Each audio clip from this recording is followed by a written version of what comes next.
Hello, আমি আপনাকে thank you বলতে চাই। Thank you. কিন্তু কেন?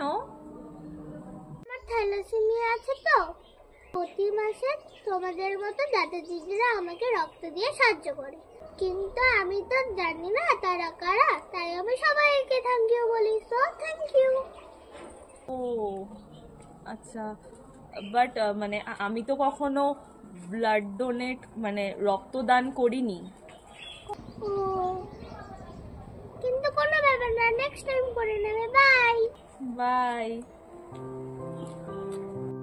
18 বছর বয়স থেকে রক্তদান করুন। এটা কারোর প্রাণও বাঁচাতে পারে।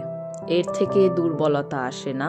প্রতি 3 মাস পর পর রক্ত দেওয়া যেতে পারে। আপনার একটা ছোট্ট ডিসিশন কাউকে জীবন দিতে পারে। বিষয়টা একবার ভেবে দেখবেন। করে দেখো। ভালো লাগবে।